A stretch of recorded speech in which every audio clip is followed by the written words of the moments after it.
안녕하십니까. 피곤하지 않으실는지 모르겠습니다. 저희는 주의 만찬 예식 후에 10분간 휴식을 갖고 말씀을 하게 되는데 부평교회는 좀 다른 것 같습니다. 다시 한번 말씀을 드리지만 저가 전역한 사람을 불러서 교제케 하신 또 하나님께 감사드리고 우리 장로 형제님들 또 성도님들께 다시 한번 감사의 말씀을 드립니다.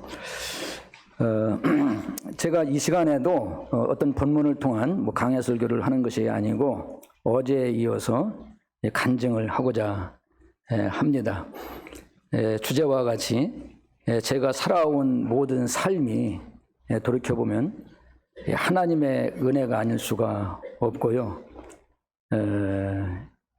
초청을 받고 나름 생각하고 고민하는 가운데 어떤 성경 본문을 통해서 함께 말씀을 나눌까 이런 생각도 들었습니다만 부평교회에는 훌륭한 일꾼들도 많으시고 평소에 말씀을 많이 배우시고 이제 그런 걸로 알고 있는데 그래서 제가 경험한 하나님의 은혜에 대해서 나누고 싶다 이런 생각을 갖게 되었습니다. 우리 살아온 것이 모든 것이 은혜인데요. 어제는 제가 복음의 은혜라고 하는 그 주제, 그 관점에서 제가 어떻게 구원받았는가 과정을 말씀을 드렸고요. 이 시간에는 제가 좀 주님의 좀 부르심을 받고 그동안 좀 주의 일이라고 하는 이 사역을 해 오게 되었는데 제가 부름받은 이런 과정에 대해서 함께 나누고자 합니다.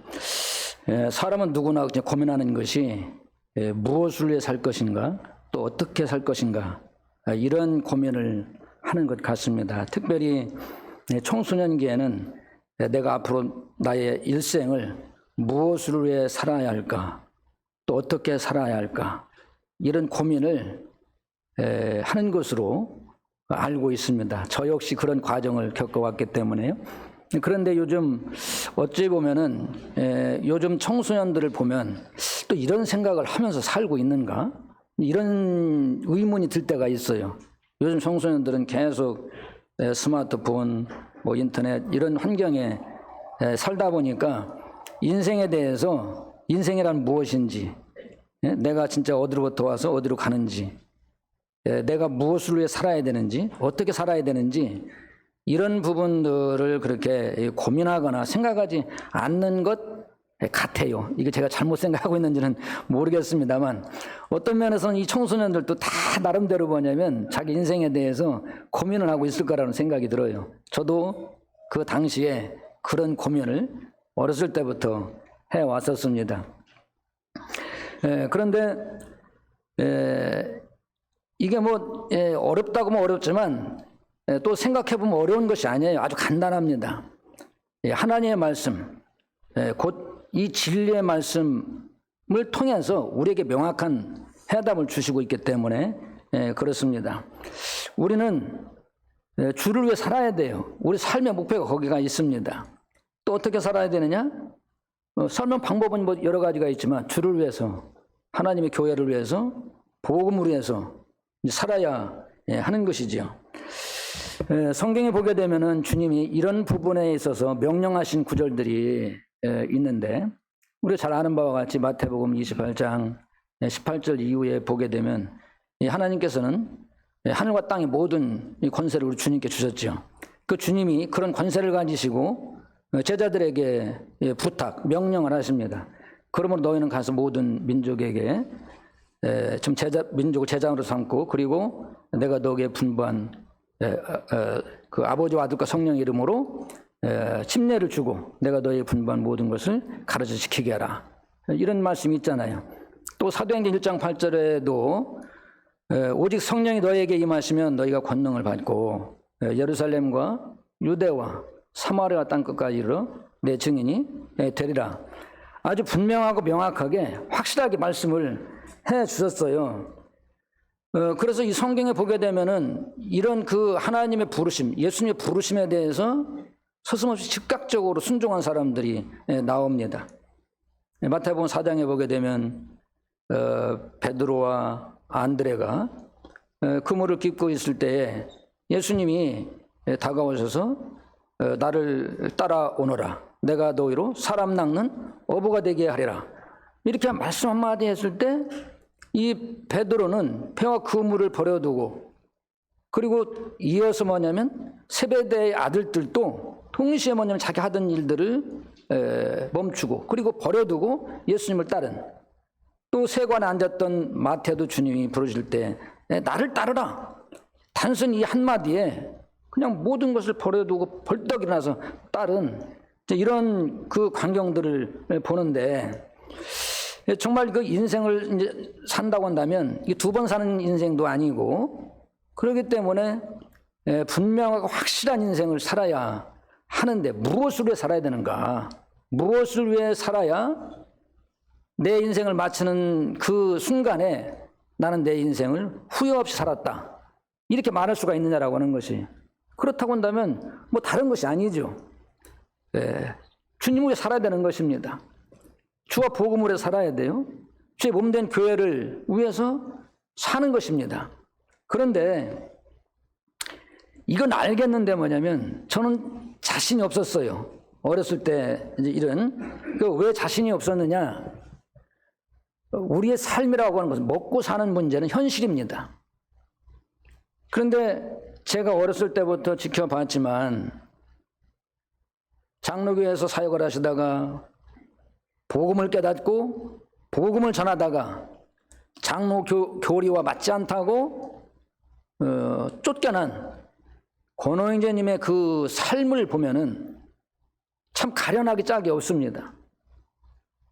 참 힘든 그런 삶을 사시는데 주의 길을 간다라고 하는 것은 간단한 문제가 아니었어요. 그래서 저는 자신이 없었습니다. 저는 원광대학을 다녔는데요. 제가 대학 4학년 때 익산에 양진영 형제님이 교회를 개척하겠다고 오셨습니다. 그래서 이 양진영 형제님이 조그만 이 구멍가게를 하시면서 그곳에서 서너 명이 함께 예배를 드리고 교회가 시작이 되었어요. 이 형제님에게는 3명의 자녀들이 있었습니다. 이분의 삶을 지켜보는 것은 참 이 전도자의 삶이 어떤가를 여실히 이렇게 이제 보게 되었거든요. 그런데 내가 주와 복음을 산다? 내가 저런 삶을 살아야 된다? 이런다고 할 때 저는 결코 자신이 없었어요. 그리고 대학을 졸업하고 서울에 올라와서 잠시 영동교회에서 주님을 한 1년 반 정도 섬기게 되었는데, 당시에 김정곤 형제님이 사역을 하고 계셨습니다. 그분에게는 2분의 자녀가 있었는데 당시에 하나는 고등학생, 하나는 중학생이었어요. 이 형제님은 어렸을 때 소아마비를 앓으셨다고 그래요. 그래서 신체에 장애가 있습니다. 그래서 가방을 가지시고 만물상이라는 거 있죠. 아십니까? 옛날 분들은 아실 거예요. 007 가방에 손톱깎이라든지 뭐 바늘 뭐 이런 거 있잖아요. 여러 가지 잡동사니를 갖고 다니시면서 가게도 들어가고 집에도 찾아가고 하면서 이런 장사를 하시는데, 다리도 저르시면서 하루 종일 걸어 다니시면서 그 일을 하시고 교회를 돌보시는 그 일이 참 너무나 안타깝고, 저는 그래서 돈을 벌어야 되겠다는 그런 생각을 아주 굳게 먹었었어요. 돈을 벌어서 일꾼들을 도와야 되겠다. 그리고 내 마음 안에도 뭐냐면 주님을 향한 선한 열심이 있었기 때문에 지금은 아니고 일단 좀 결혼도 하고 돈도 조금 벌고 그래도 기본적인 이런 안정된 생활을 갖춘 다음에 내가 그때 가서 교회를 개척하러 나가야 되겠다, 이런 생각을 했었습니다. 그런데 이 사람은 자기 생각대로 사라집니까? 안 사라집니까?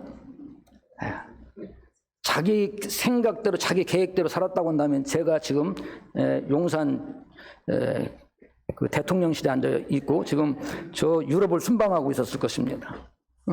제가 어렸을 때 이 꿈이 대통령이었었거든요. 그런데 나중에는 점점점 뭐냐면 그냥 스타 군인 될까? 나중에는 기술자 될까? 점점점 뭐냐면 그 바라는 것이 뭐냐면 꿈이 축소되더라고요. 왜? 인생이 호락호락하지 않다고 하는 것을 살아가면서 점점점 경험하게 되니까. 그래서 잠언 16장 9절에 사람이 마음으로 자기 길을 계획할지라도 그 걸음을 인도하시는 이는 여호와시니라. 사람이 자기 계획대로 사라지는 것이 결코 아니라고 하는 것을 뭐 저만 알겠습니까? 여기에 앉아 계신 분들 다 아주 그냥 뼈저리게 느껴지시죠? 예? 사업하는 것이 그냥 호락호락합니까? 뭐 직장생활이 호락호락해요? 공부하는 것이 그냥 뭐 저절로 되는 것입니까?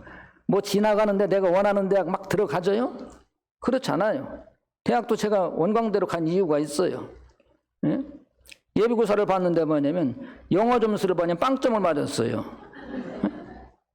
왜 그러냐면 그 당시에는 뭐냐면 OMR 카드라는데 문제지가 OMR 카드에다가 마킹을 하는데 이 답안지에 뭐냐면 창피한 얘기지만 오랜 동안 창피해가지고 말도 못했었거든요.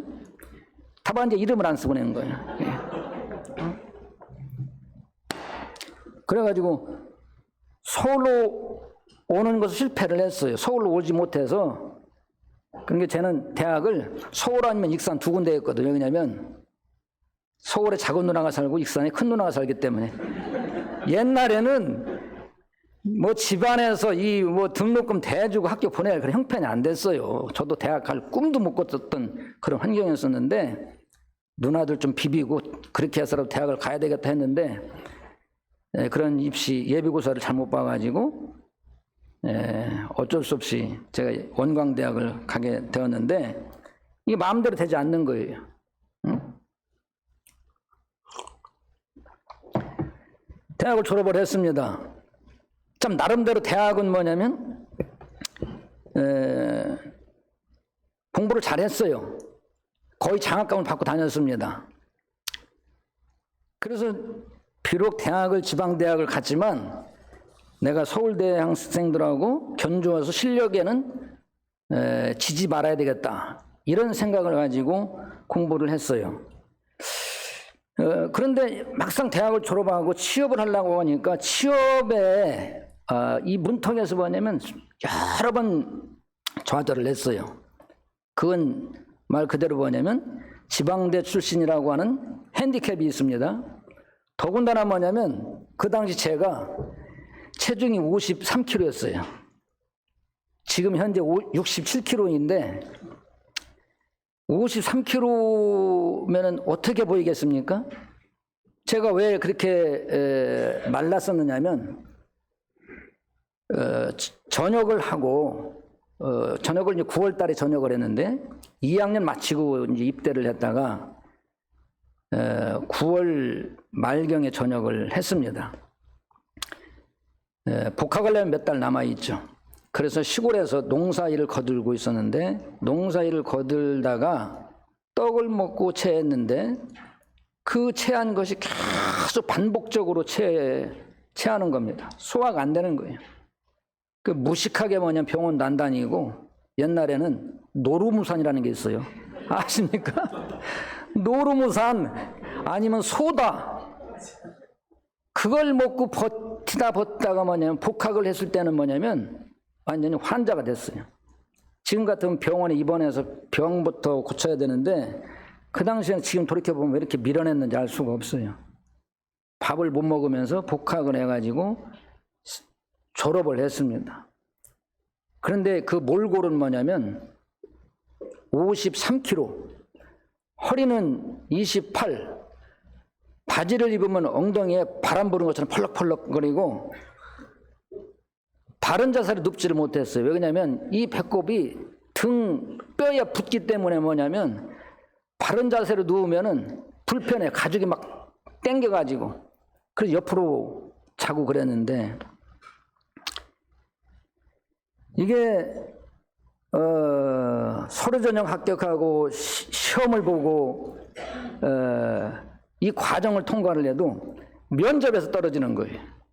그런데 그때는 뭐냐면 제가 모르고 이 사람들이 바보들인가? 나 같은 인재를 왜 떨어뜨리지? 니들 두고 봐라. 내가 하나님의 사람인데 나를 떨어뜨리고 너네 회사가 잘 될까? 막 이러면서 뭐냐면 그런 생각을 했었어요. 나를 채용하면 이 회사가 발전하고 잘 될 텐데. 그런 나중에 시간이 지난 후에 생각할 때 내가 입사 면접관이라고 한다면 이 사람을 채용을 할까?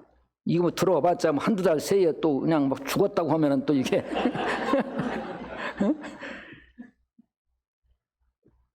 지나고 나니까 참 엄청 미련하게 살았다는 생각이 들었어요.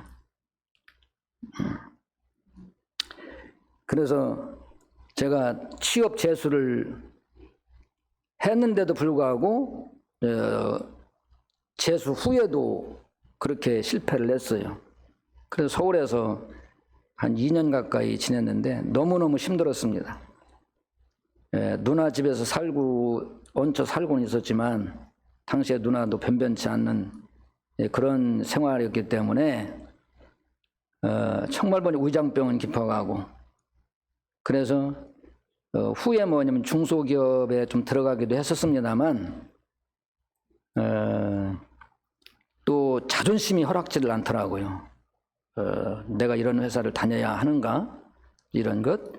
그래서 차라리 시골에 가서 농사라 져야 되겠다 이렇게 마음을 먹고 추석을 앞두고 사표를 내고 시골로 내려갔어요. 그리고 시골에 내려가서 첫째는 건강 회복이 첫째이기 때문에 새벽마다 일어나서 산에 올라가서 운동을 하고 산에 올라가서 기도를 하고 이런 생활을 했습니다. 그리고 낮에는 농사일을 또 이제 거들고 그리고 주일에는 주일학교 아이들 하고 그러니 뭐 교회는 좋죠. 뭐 주일학교 교사도 시골에는 참 없는 상황인데 제가 가서 주일학교 하고 학생회 돌보고 그래서 주일학교 아이들이 한 30여 명 나오고 학생회는 한 40명 정도 중고생들이 한 40명 정도 나왔었어요. 그 성인들은 한 50여 명 이제 계셨었는데 그래서 주일날 예배당이 이 강대상 앞에까지 예배당이 좀 좁기 때문에 그렇습니다. 앞에까지 꽉 차게 이제 앉아가지고 예배당을 다시 져야 되겠다라고 하는 의논이 있을 때에 사실 제가 또 남았거든요. 그래서 이제 이 시골에 있으면서 하나님께 이제 산에 올라가서 날마다 이제 기도를 하는 거예요. 그 처음에는 산에 올라가는데 아주 얼마나 힘들은지 기운도 없고 워낙 이제 병든 육체를 가지고 그래가지고 헉헉거리면서 뒷동산에 올라가서 기도했는데 이게 한 번 하고 두 번 하고 세 번 하고 그러니까 한 달쯤 되니까는 산에 올라가는 것이 아주 거뜬해지더라고요. 한 두 달쯤 되니까는 산 능선을 뭐냐면 뛰어다니는 거예요. 그래서 이거 뭐 북한 김신조 일당 1,2사군 부대하고 맞먹겠다 할 정도로 뭐냐면 체력이 많이 좋아졌어요. 그러면서 이제 산에 올라가서 능선에 앉아가지고 우리 뒷산에는 바위가 큰 바위가 두 개가 있는데 하나는 뾰족새 바위하고 하나는 부엉이 바위가 있습니다. 그런데 이 뾰족새 바위 밑에는 싱글 침대만한 그런 바위가 딱 이렇게 또 이제 누워져 있어요. 그래서 거기에서 엎드려서 이제 새벽마다 올라가서 하나님께 기도를 하는데 제 기도 제목이 뭐겠습니까? 뭐 다른 게 아니죠. 건강 회복 그리고 진로죠. 진로는 내가 앞으로 어떻게 살아야 하는가? 주님 저를 인도해 주십시오. 이런 기도. 그리고 이제 그때가 30살이었습니다. 30. 그렇기 때문에 뭐 장가도 가야 되는데 최악의 조건이죠. 그래서 이런 부분들을 위해서 이제 기도를 이제 하게 되는데 기도 가운데 참 놀랍게 주님이 응답해 주셨어요. 이런 두 부분에 뭐 세 부분이라고 해야 되겠죠. 건강이 생각보다 점점점 좋아졌습니다. 전에는 거의 밥을 잘 먹지 못했는데 또 밥을 좀 먹으면서 그 살이 좀 붙고 이렇게 해서 연말쯤 되니까 50 아니 50 한 7, 8kg 이렇게 좀 늘어나더라고요. 조금 뭐 나아진 상태죠. 그리고 진로를 위해서 기도를 이제 하는데 어느 날 그 바위 위에 엎드려서 하나님 앞에 간절히 이제 기도를 하죠. 그 능선에 올라가면 서쪽으로는 원무로 예배당이 내려다 보이고 남쪽으로는 저희 마을 우리 집이 내려다 보이는 곳입니다. 기도 중에 진로를 해서 계속 간절한 마음으로 기도하는데 진짜 뭐냐면 어디서 음성이 들리는 것 같아요. 그 음성은 뭐냐면 주가 쓰시겠다. 그런 음성이에요. 그런데 그때는 제가 이제 반문을 했거든요. 주님, 저같이 병들고 그리고 지금 세상에서도 별 볼 일 없는 사람인데 주님이 저 같은 사람을 어디다 쓰시게요? 이러면서 뭐냐면 반문을 했습니다. 그게 날마다 기도하는데 기도할 때마다 뭐냐면 계속 그 기전에 주가 쓰시겠다라고 하는 그 말씀이 마치 음성처럼 이게 들리는 것 같았어요. 그래서 그 당시에는 그 말씀이 어디에 있는지 잘 모르겠고 나중에 며칠 후에 도대체 이 말씀이 어디에 있는 말씀이지? 이렇게 하면서 찾아보니까 마태복음 21장에 있는 말씀이었습니다. 한번 찾아보실까요?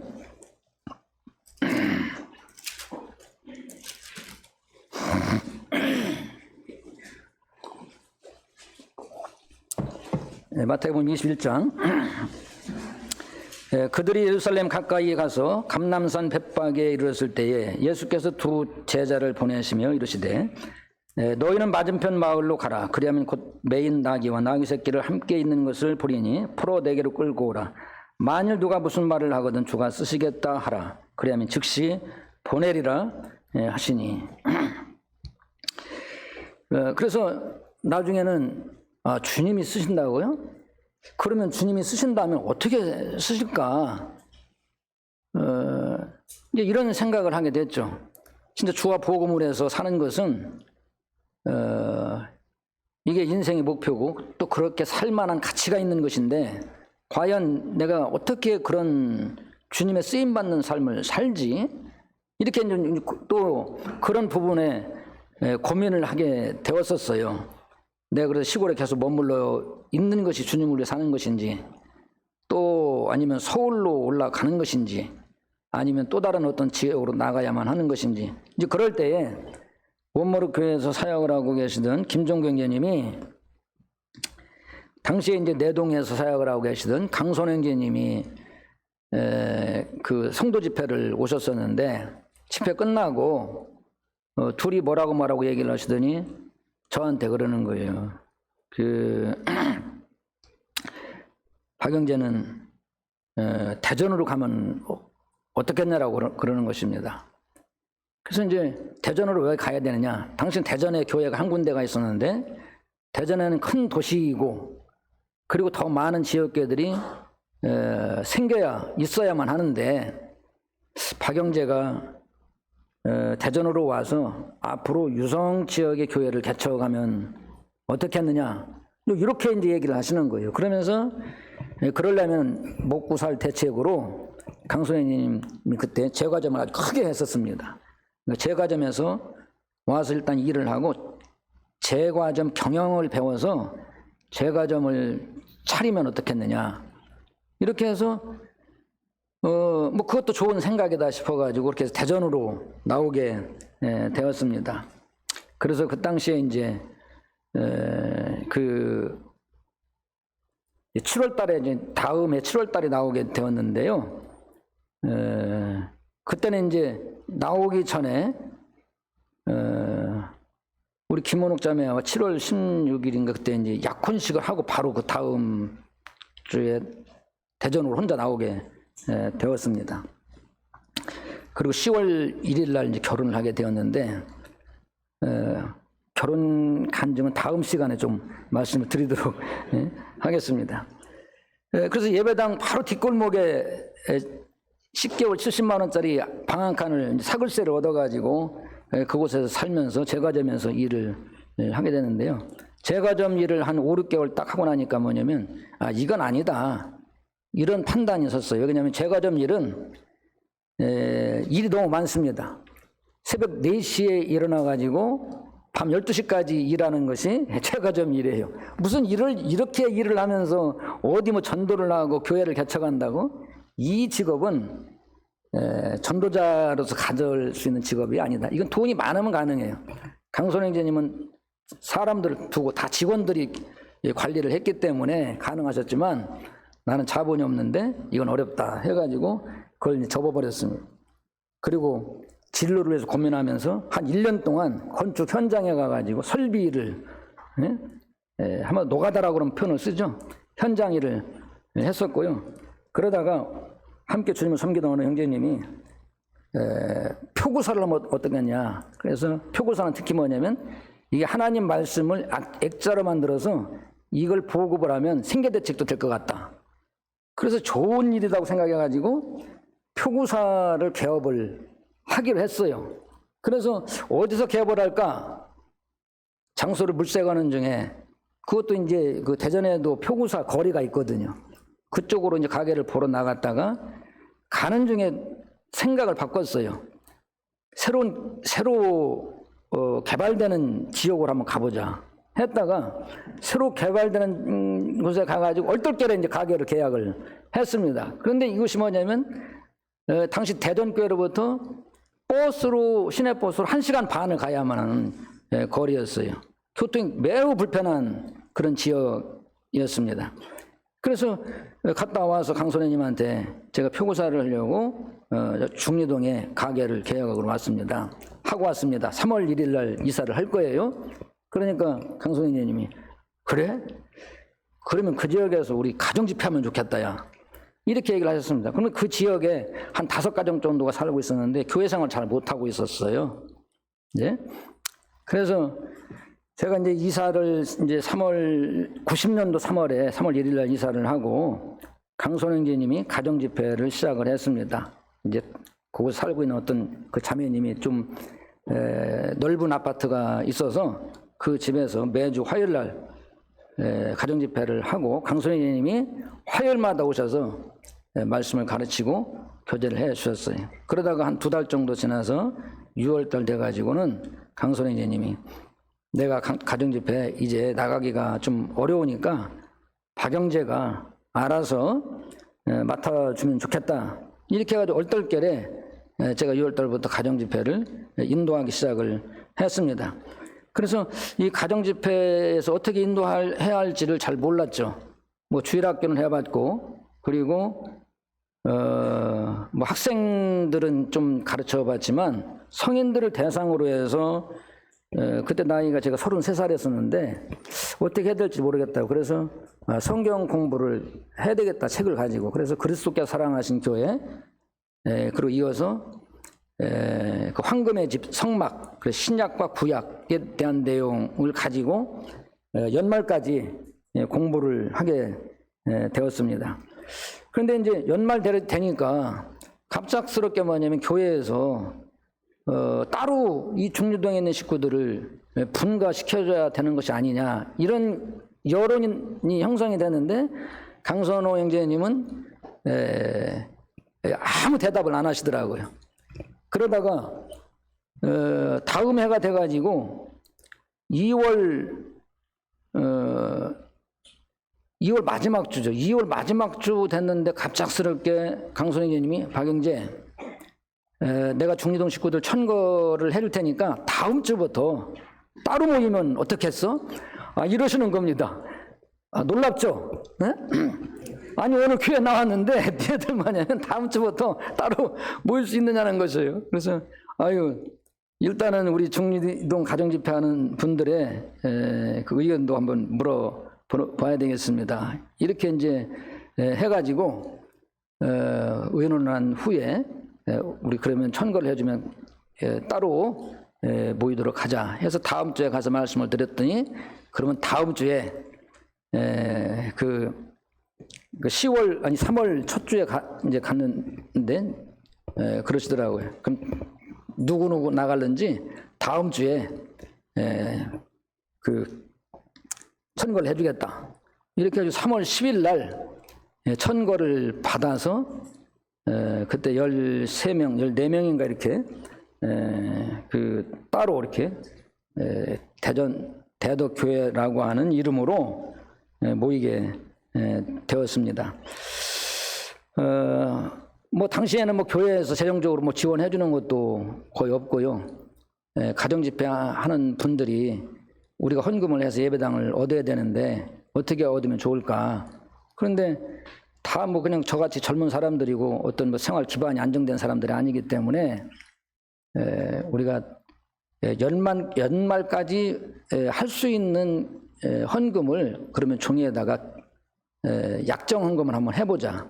이렇게 해서 낸 것이 1,000만 원이 안 됐습니다. 930만 원인지 970만 원인지 이 정도 이게 이제 돼가지고 그 돈으로 이제 그 내돈께 자매회에서 지원해주는 그 300만 원 헌금하고 해가지고 그 보증금 일부 넣고 월세를 얻어서 예배당을 얻었습니다. 저는 처음에 그 돈이면은 지하 예배당 가야 되겠다 싶어가지고 한 30-40평 지하실을 계속 알아보고 있었는데 어느 한 형제님이 지하 예배당을 얻으면은 전도하기가 어렵습니다. 그러면 그분은 아주 결사 반대를 하는 거예요. 뭐 돈이 좀 더 들어가더라도 지상으로 올라가야 된다는 거예요.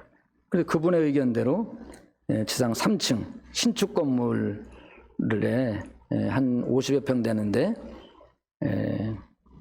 2,500만 원 전세를 달라고 하는 것을 1,500만 원을 주고 1,000만 원은 월세로 해서 그렇게 들어갔었는데 그때가 이제 91년도 3월 달이었습니다. 그 후에 우리 허종철 형제님, 안경옥 자매님이 진수 5살, 혜진이 3살인가 이렇게 아기들을 데리고 대전으로 발령 받아서 한 2년간 그 예배당에서 함께 주님을 섬겼던 일이 있었습니다. 저 하나님께서 놀랍게 지금까지 그렇게 해서 교회를 인도해 주셨는데 제가 전심사역한 것은 1996년도에 전심사역을 하게 되었어요. 표구사를 하다가 망했어요. 뭐 표구에 전념을 해도 어려운데 날마다 뭐 문 닫아놓고 전도로 다닌다고 막 돌아다녀가지고 결국은 뭐냐면 망했어요. 그런데 이제 그때 당시 우리 옆집에 우리 자매의 은사 교수님 한 분이 계셨는데 그분이 그때는 이제 이동통신이 처음 시작될 때거든요. 그래서 모토로라 대전 영업소가 개소가 되는데 거기에서 일을 해줄 영업소장이 필요하다. 여기는 정말 믿을 만한 사람이 필요한데 자네가 한번 가보면 어떻겠냐 이렇게 소개를 해줘가지고 제가 모토로라에 입사를 해서 모토로라 대전 영업소장으로 5년 근무를 하고 96년도에 그 퇴직을 했습니다. 그때 당시에 이제 날마다 이제 그 머리를 강타하던 말씀이 있었는데 요한복음 9장 4절에 있는 말씀이요. 때가 아직 낮음에 나를 보내신 이의 일을 우리가 해야 하리라. 밤이 오르니 그때는 아무도 일할 수 없느니라. 그래서 이것은 기회에 대해서 말씀하고 있는 것이거든요. 때가 아직 낮음에 나를 보내신 이의 일을 우리가 해야 하리라. 밤이 오르니 그때는 아무도 일할 수 없느니라. 일하는 것도 낮에 일하는 것이 밤에 일할 수가 없잖아요. 그래서 다 기회가 있는 건데 출근할 때 퇴근할 때 계속 제 머릿속에 이 말씀이 떠오르고 저 마음을 괴롭히는 말씀이 이 말씀이었어요. 그래서 퇴직을 하고 96년 1월부터 전임 사역을 하게 되었습니다. 사역하는 동안에 가정집회에서 공부했던 내용들이 크게 좀 도움이 됐었어요. 저는 좀 여러 가지 성경에 대한 지식이 없는 사람이었었는데 당시에 성경 공부하면서 뭐냐면 교회의 주인은 그리스도라고 하는 것, 그리고 교회는 사람이 원하는 대로 세워지는 것이 아니라 하나님의 뜻대로 세워야 한다는 것을 배우게 되었습니다. 교인들이 원하는 교회, 장로들이 추구하는 교회, 목회자가 꿈꾸는 그런 교회가 아니라 성경에서 말하는 하나님이 원하시는 교회를 세워야 한다고 하는 것이죠. 그것은 특히 뭐냐면 출애굽기 25장에 있는 말씀, 성막 공부하면서 출애굽기 25장 8, 9절에 내가 그들 중에 거할 성소를 그들이 나를 위하여 짓되 내가 내게 보이는 모양대로 장막을 짓고 기구들도 그 모양을 따라 지을지니라. 구약에서 성막을 지을 때 하나님께서 모세에게 성막에 대한 식양을 보여주셨잖아요. 이렇게 지으라고. 그런데 그걸 버리고 모세가 자기 마음대로 짓는다고 한다면 그게 성막이 될 수 있습니까? 그래서 출애굽기 그 마지막에 보게 되면 계속 여호와의 말씀대로 되었더라. 여호와의 말씀대로 되었더라. 여호와의 말씀대로 되었더라. 하나님 말씀대로 되었을 때에 마지막에 하나님이 그 성막에 임재하시죠. 그러니까 말씀대로 지어졌을 때 임재하시는. 그러니까 하나님의 말씀대로 되어진 이 교회에 하나님 임재하신다고 하는. 사람이 아무리 많이 모이고 아무리 훌륭한 예배당을 갖고 있다 한다 할지라도 그곳에 하나님이 임재하지 않는다고 한다면 그게 무슨 교회라고 말할 수가 있겠어요?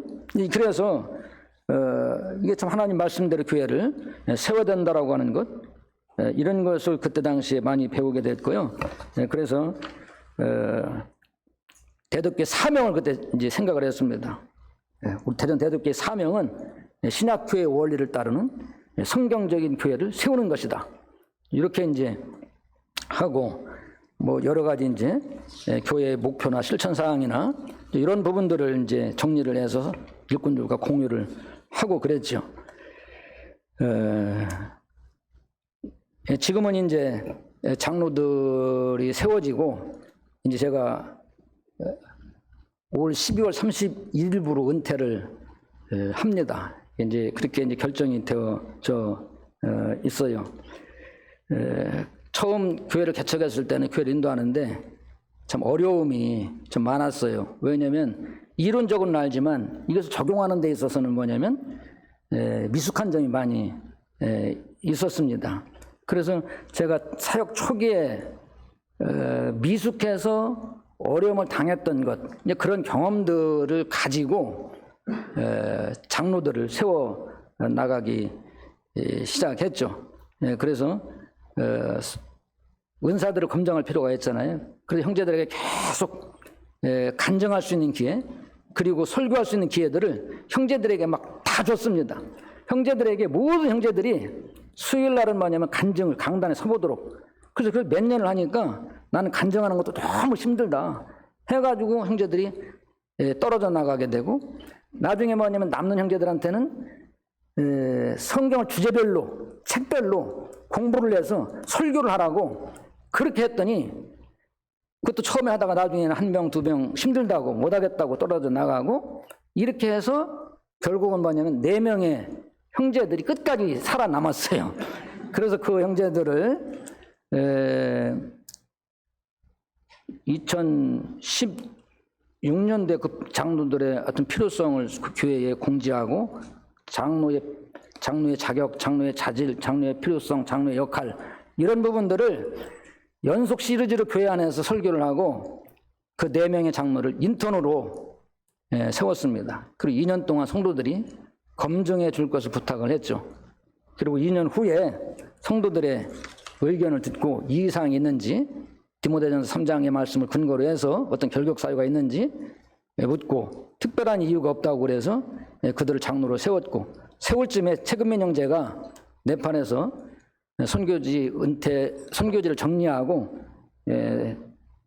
국내로 들어오게 되었습니다. 그래서 5명의 장로를 그때 세우게 되었고요. 그리고 계속 이들에게 성경에서 말하는 장로직, 이것을 함께 공부하고, 그리고 목회자의 자질이라든지 역할이라든지 이런 관련된 서적들을 함께 읽고 토의하고, 이런 시간들을 거치면서 점점 이 형제들에게 사역을 분담을 해서 점점 넘겨주게 되었습니다. 그래서 제 역할을 최소한으로 줄이게 되었고요. 그래서 지금은 제가 아니더라도 교회가 얼마든지 안정되게 운영이 될 수 있는 시점에 이르렀기 때문에 제가 사임을 은퇴를 하고 새로운 장로로 새로운 이제 목회자를 세우게 되는데, 최근민 형제님을 세우게 되었습니다. 제가 이 가정집회부터 시작해가지고 34년의 시간 동안 사역을 해왔는데 참 돌이켜보게 되면은 참 어려웠던 점들도 많았지만 참 하나님의 은혜로 살아왔다. 그리고 처음에 생각하고 바라고 꿈꿨던 것보다 하나님이 놀랍게 크게 더 역사하셨다. 이런 것들을 생각하게 됩니다. 참 육체적으로도 연약했고 인격적으로도 미숙하고 또 뭐 영적으로도 부족했던 사람이었기 때문에 한 지역교회를 인도한다는 데 있어서는 역부족인 사람이었습니다만 하나님이 때마다 감당케 해주셨고요. 고린도전서 1장 26절에 이런 말씀이 있습니다. 형제들아 너희 부르심을 보라. 육체를 따라 지혜로운 자가 많지 아니하며 능한 자가 많지 아니하며 문벌 좋은 자가 많지 아니하도다. 그러나 하나님께 세상에 미련한 것들을 택하사 지혜 있는 자들을 부끄럽게 하려 하시고 세상에 약한 것들을 택하사 강한 것들을 부끄럽게 하려 하시며 하나님께서 세상에 천한 것들과 멸시받는 것들과 없는 것들을 택하사 있는 것들을 패하려 하시나니 이는 아무 육체도 하나님 앞에서 자랑하지 못하게 하려 하심이라. 너희는 하나님으로부터 나와서 그리스도 예수 안에 있고 예수는 하나님으로부터 나와서 우리에게 지혜와 의로움과 거룩함과 구원함이 되셨으니 기록된 바 자랑하는 자는 주 안에서 자랑하라 함과 같게 하려 함이라. 참 이 시간에 제가 간증을 들었습니다만 참 연약한 사람을 통해서 역사하신 하나님의 은혜에 대해서 말씀을 드리고 그분을 높여드리고자 합니다. 그래서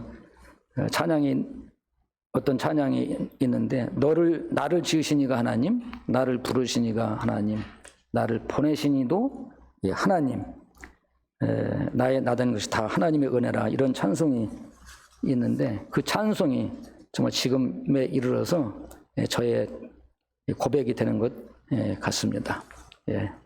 이상으로 말씀을 마치도록 하겠습니다. 감사합니다.